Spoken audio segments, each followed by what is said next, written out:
Dulu, setiap kali kursi mulai penuh, dada saya ikut penuh. Bukan penuh bangga, tapi penuh cemas. Karena saya tahu, kalau tangan ini hanya satu, sedangkan kepala yang harus dirapikan lebih dari dua, maka ada yang harus menunggu. Dan dalam dunia pangkas, menunggu terlalu lama sering berarti pergi selamanya. Saya masih ingat momen itu. Pelanggan duduk di bangku tunggu, matanya sesekali melihat jam. Saya percepat tangan. Tapi tetap saja rambut bukan kain yang bisa dipotong sekali tarik. Ia butuh rasa, butuh ketelitian, butuh waktu. Dan di balik kaca, saya melihat satu orang berdiri. Lalu, pamit, besok aja bang, katanya. Tapi saya tahu, belum tentu besok dia kembali. Sejak saat itu, saya sadar satu hal. Kalau ingin bertahan di dunia cukur, kita tidak bisa selamanya sendiri. Dan keputusan terbesar saya sebagai tukang cukur bukan membeli mesin baru, bukan renovasi tempat, tapi mengajak satu orang untuk belajar di kursi sebelah.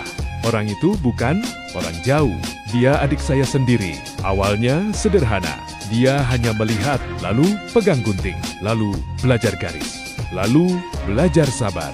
Dan yang paling sulit belajar, rasa saya ajari dari nol.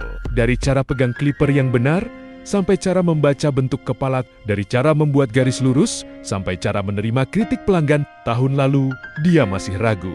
Tahun ini, dia sudah berdiri. Sekarang, setiap kali hari mulai ramai, saya tidak lagi melihat antrean sebagai tekanan. Saya melihatnya sebagai tanda rezeki yang datang bersama. Dek, bantu satu ya. Kalimat itu sekarang sering keluar dari mulut saya. Dan dia mengangguk, tanpa banyak kata. Kursi kedua hidup, mesin kedua berbunyi, dan suasana pangkas berubah dari sunyi menjadi ritme kerjasama. Yang dulu antre lama, sekarang tetap duduk. Yang dulu mungkin pergi, sekarang tetap menunggu.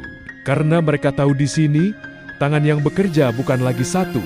Banyak orang bilang, rezeki itu tidak boleh dibagi. Tapi di dunia cukur, saya justru melihat sebaliknya. Saat kita berbagi ilmu, berbagi kursi, berbagi kerja, justru rezeki makin luas. Adik saya bukan sekadar bantuan, dia adalah bukti bahwa ilmu yang diturunkan tidak pernah merugikan. Dia adalah bukti bahwa keluarga bisa jadi partner kerja paling kuat, dan dia adalah alasan kenapa sekarang tidak ada lagi pelanggan yang lepas ke pangkas lain hanya karena ramai.